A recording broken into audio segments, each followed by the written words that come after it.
Hello and welcome to tool number 2, ask revealing questions to get to the source of the problem.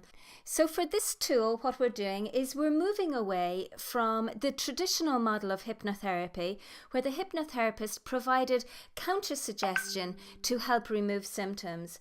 And instead what we'll do is we'll be using two different kinds of interventions. The first intervention we'll use is a hypnotic intervention that will access the subconscious mind. And then we will be following that up with some mind coaching, which is basically some cognitive and behavioral interventions to strengthen the work, the hypnotic work or the subconscious work that we've done with our clients. So let's take a look at the model of hypnotherapy that you're learning. Well, first of all, it's a brief solution-focused model. And what that means is that we deal with one issue at a time, and we break that issue down into a series of steps, or what we might call well-formed goals. And good questions are essential to helping you to design and develop your therapy sessions for your clients. Now, the other thing I want to remind you is that we are client-centered in our approach. Now, what this means is that we put our client into the very center of our therapy practice, in the very center of our therapy model. And so this highlights how important it is to consistently obtain feedback from your client and to test the therapy to make sure that your clients are achieving those important milestones along the way. And like a behavioral therapist, we will do three things. We will listen carefully to the client's statement of their problem. We will determine exactly what does our client want to change, and we will work to define the problem clearly and break it down into a set of specific goals. And like a cognitive therapist, we will work on the distortions in their thinking. We will work on the behaviors that support the problem and help them to find alternative behaviors instead. And at all times what we will do is we will recognize the power of their feelings, but we will help them to step outside of their comfort zone by gently pushing them towards testing to make sure they're getting the results that they want.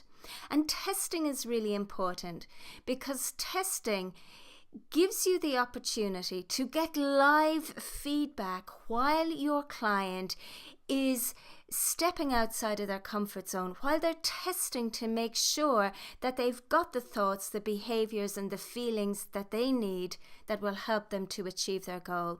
And once you're there with your client getting that live feedback, you're in the unique position where you can help modify those thoughts, those feelings and those behaviors and really bring them online so that they're fully supportive of what your client wants to achieve.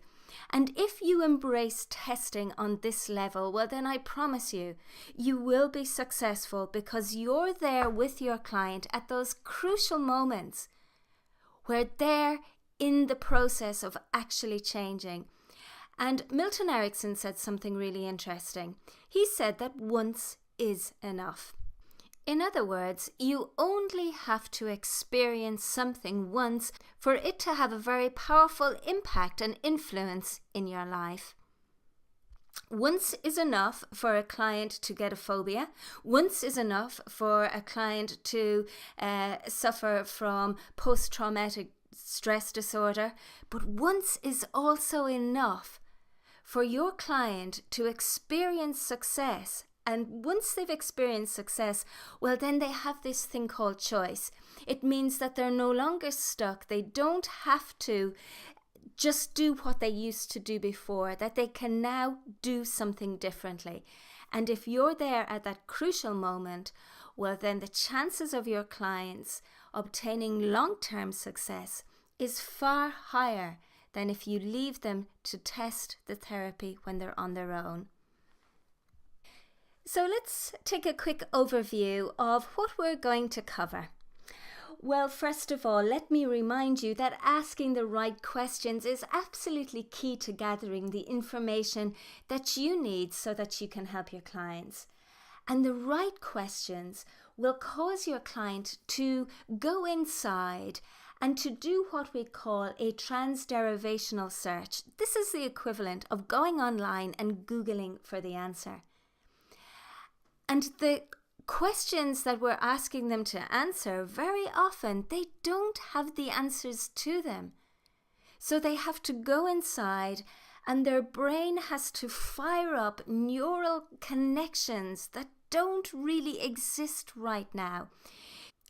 So what you're doing with good questions is that you're creating an environment within the brain where the brain has to look for answers, and in doing so, it fires up neural pathways and creates connections in neural pathways, in the synaptic pathways that don't already exist.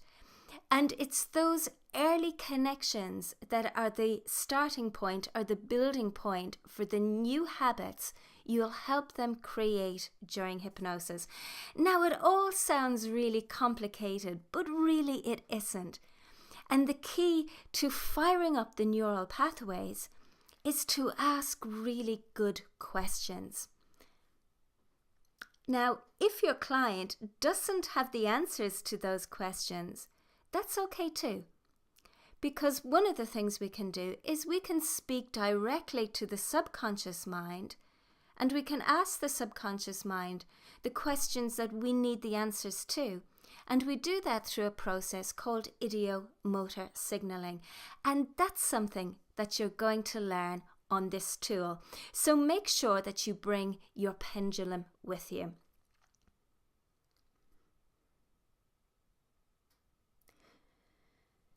Now, I have one really important tip for you, and I'd like you to remember this because it's so important. Only use one form of questioning for any particular session. Now, if you take a look at your manuals, you'll see that there are tons of different questions and different questioning styles. Just because you have access to all this information doesn't mean that you should ask your client all these questions.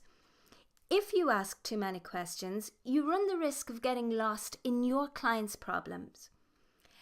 So just get the information that you need. The way that I like to describe it is, when you start asking questions, it's the equivalent of going into a war zone. All you want to do is to do a reconnaissance mission. You want to get the information you need and then get the hell out of there. Because if you stay stuck in questioning mode, what's going to happen is you'll get sucked into your client's problem, into their belief set, and before you know it, you'll find yourself in a situation where you feel unable to provide the support and help that you need. So you just want to gather the information you need, get the hell out of there, and then move the process along. And one of the best ways to ask questions is to use what we call the source framework and the solution framework. And regardless of what problem your client presents with, you're going to need to gather some key information. In particular, you'll want to look at the history of the problem. And once you've done that, then you want to look at the desired results your client wants. So first of all, you look directly at the problem itself and the source. And for that, you're going to use the source framework.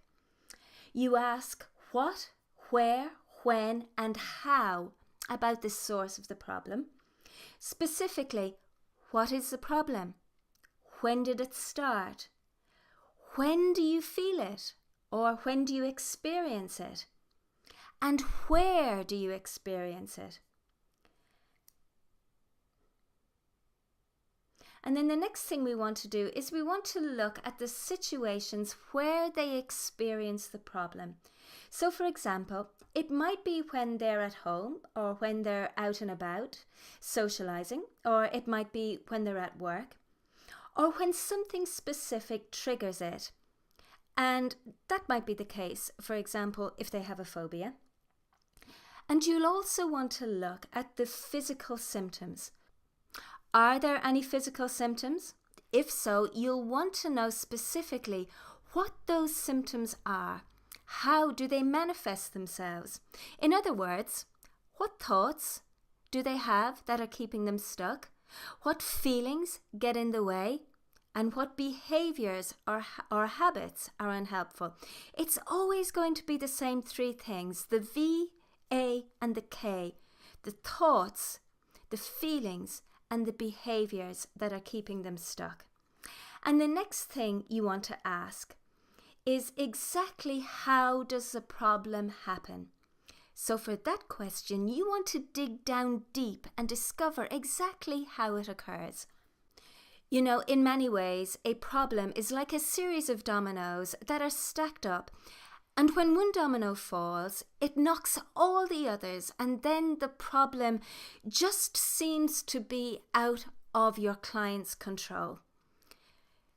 But as a therapist, all you need to do is to just remove one or two of those dominoes somewhere along the line. And if you can remove a couple of dominoes, what will happen is, as soon as the problem begins to manifest itself or start all over again and a couple of dominoes begin to collapse, say their thoughts take them to the wrong place, or they start with those old behaviours they want to get rid of again, or they have a feeling that's uncomfortable and causes them to react in that old pattern again. Well, if you've removed one or two of those dominoes through hypnotherapy or mind coaching, well then that cascade effect is stopped. Think of it like this. Your client presents to you with a series of feelings and thoughts and behaviours that are keeping them stuck. And they're like a line of dominoes.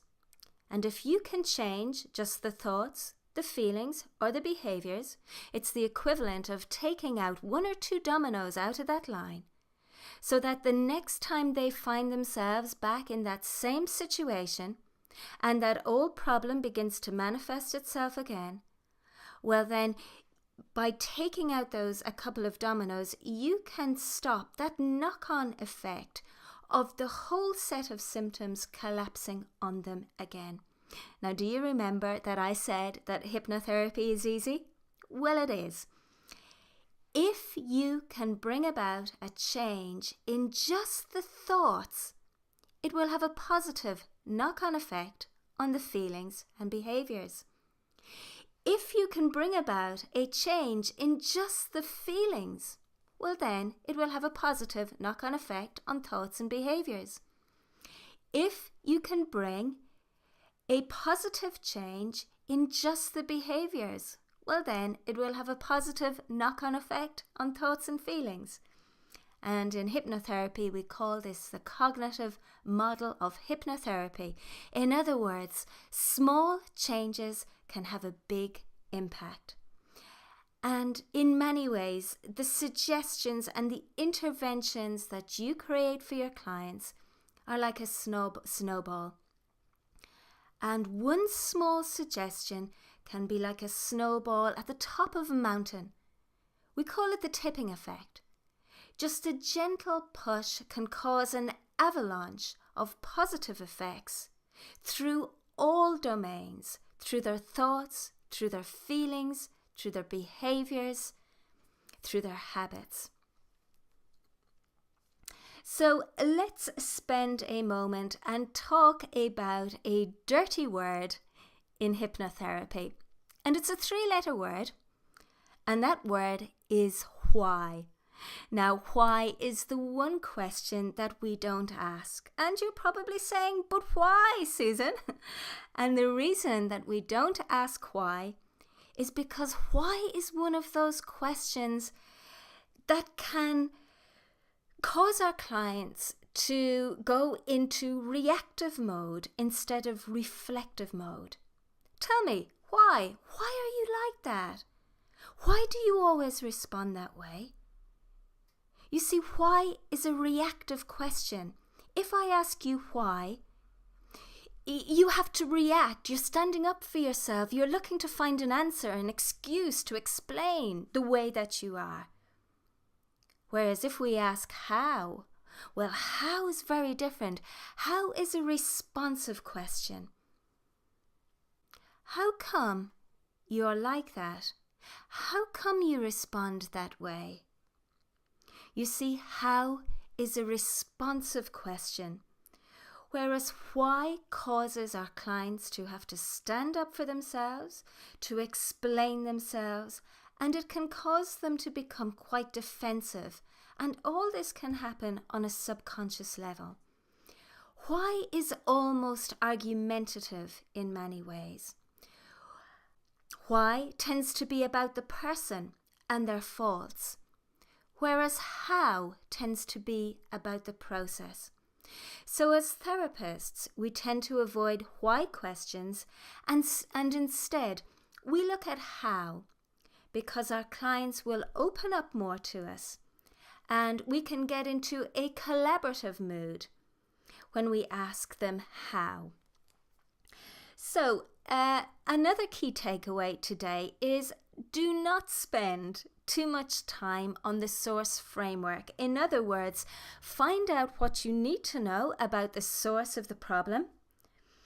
And remember that if there's good reason for you to think that you might need to do regression therapy or to examine the role that the past has played in the development of your client's symptoms, remember you can always go back and ask more questions at the next session or the next session or the session after that.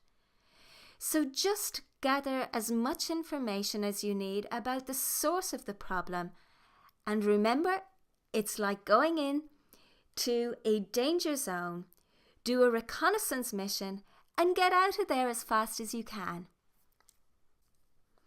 For the very first session of therapy, all you want to do is to get an overview of the problem so that you can start making some positive changes. And another thing that I want to remind you is that every journey, no matter how long or short, has a start, has a middle, and an end. And whether you like it or not, you've got to start at the beginning. You can't start in the middle by doing some regression therapy, and you certainly can't start at the end. So just get enough information on the source of the problem and move on fast. The next thing we want to do is we want to look at the outcome, and we call this the solution framework. So mentally, emotionally, physically, as a therapist, at this point in the questioning, you want to change the energy or the dynamic in the room. So what you want to do is to shift yourself in your chair. You want to kind of get yourself into a different position. You want to kind of mark out that there's a change taking place. And you want to encourage your client to think about the outcome and to develop what we call in positive psychology a growth-based mindset. So we're going to move away now from a problem-based mentality into an outcome-based mentality. So we're going to ask the same questions: what, where, when, and how. But this time we're asking it about the solution or the outcome that our client wants. So what do you want to achieve? When would you like to achieve it? Where would you like to achieve it? In other words, ask your client to talk to you about the situations and the experience where they would like to be successful. Ask, how will you know that you're getting results? What thoughts and behaviors will give you clues, will help you recognize that you are changing and that you're moving forward in your life? And so at this stage, you've now got an overview or a thumbnail sketch of the source of the problem and also the outcome or the solution that your client wants for him or herself. And the next thing that you want to do is to drill down specifically into what does your client want to achieve in this particular session. And like your hypnotic suggestions, you want to formulate goals that are simple, measurable, achievable, realistic, and time sensitive. And we call them SMART. So they're simple, measurable, achievable, realistic, and time sensitive. So you're going to collaborate with your client so that you and they can become really clear on what their goal is for this particular session. Now at this stage, an anxiety hierarchy, or if you prefer to call it a challenge hierarchy, will be a good way to go. And so the goal for this particular session, it will need to be challenging, but not so challenging that it can't be achieved. And another thing that you'll want to think about, and you may or may not say this to your client at the start of the session, because if you tell them, they may not show up. They might just think that this is too much too soon. So you might want to keep this to yourself. But you will be asking yourself, how can you measure progress? How can you help your client realize that they're moving forward? Testing your therapy is really important. And in the past, a lot of hypnotherapists concentrated on testing to make sure that their clients were in hypnosis. And in many ways, this approach is now considered somewhat dated and even old-fashioned. And this has come about since the discovery of permissive suggestibility and the work of Milton Erickson. Now, true testing happens when we test the results of our therapy to make sure that our clients are getting therapeutic benefit from hypnosis. And you know, you can be in hypnosis, but it doesn't necessarily mean that you're going to get therapeutic benefit from hypnosis alone. You see, it's the quality of the suggestions and the effectiveness of the interventions coupled with the mind coaching that supports the subconscious work that you do that yields great results.